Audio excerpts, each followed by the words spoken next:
धेमाजि जिल्लानि सिङाव थानाय सिलाफोथार दख'रा दिपा ननारि गामिनि बलबहद गुरुंनि आरो साबित्री गुरुंनि फिसाजो दीपिका गुरुंआ दासान्दि सोलिबाय थानाय प्रतिदिन टाइम प्रेजेन्टनि ट्रेन्स टेलेन्ट हान्ट मोसानाय बादायलायनायाव फाइनेल राउन्डआव फाइनेल कन्टेस्ट महरै सायख'जानो हादों। बेनिखायनो दासान्दि दीपिका गुरुं बिथांनो गोबां भटनि गोनांथि जादों।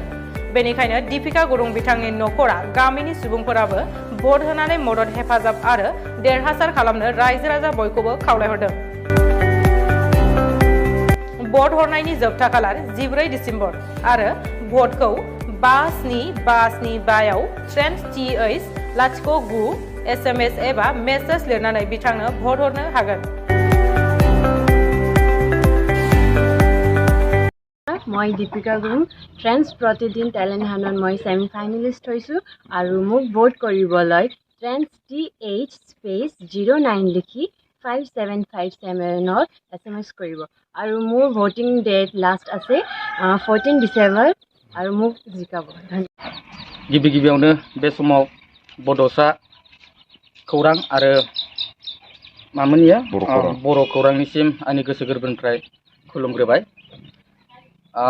दिनै जोंहा बे ओनसोलनिनो आंनि जायगानिनो दिपा ओनसोलनि बिथां कि नाम बोलिखिसल दीपिका गुरुंनि रायजो राजा नोंथांमोननि सिगाङाव भटिं सापर्ट खालामनो थाखाय गुरैयै खावलायदों बिनानावा।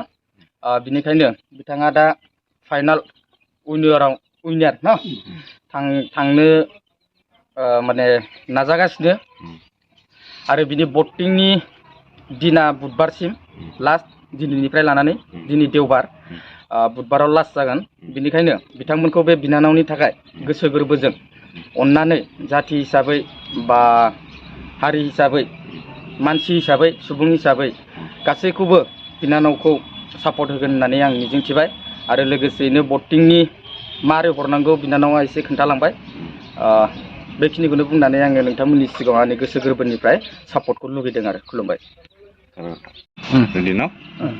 राइजक मोर अनुरोध আছে बहुत नमस्कार जे আজি आमर ছোৱালীজনীয়ে प्रतिदिन टाइम्सत गई পেলাই सफल হৈ আহিলে গতিকে তাৰ কাৰণে আপোনালোকে অলপ ভোটিঙৰ কাৰণে দি দিব যাতকে গৈ পেলাই ভৱিষ্যত তাৰো লাইফটো উজ্জ্বল হোক। আমাৰ এই ধেমাজি ডিষ্ট্ৰিক্টত ইয়ে এজনী আছে ডান্স কৰি পেলাই আজি পাইছে গতিকে সবক মই এইটোৱে অনুৰোধ কৰিছোঁ ৰিকুৱেষ্ট কৰিছোঁ যে সবে নিজৰ নিজৰ মোবাইলৰ পৰা যেনেকা হ'লে আপোনালোকে ভোটিংটো দি দিব। মোৰ পৰা এইটো অনুৰোধ আছে। ভোট দিয়া টাইমটো আপোনাৰ এই 14 ডিচেম্বৰলৈকে আছে আৰু তাৰ পৰা এইখিনি ভোটিং হ'ব নোৱাৰে। গতিকে তাৰ কম্পিটিটিভ 10জন কেণ্ডিডেট আছে। 10জনৰ ভিতৰত আমি যদি ইয়াক জিকাব পাৰিলে বহুত ভাল লাগিব। আমাৰ ধেমাজি ডিষ্ট্ৰিক্টৰ পৰা এটা ডান্সাৰ ওলাব এবাৰ ষ্টেট লেভেলত আবার যদি হি জিকি যায় সেন্ট্রাল লেভেলত যাব।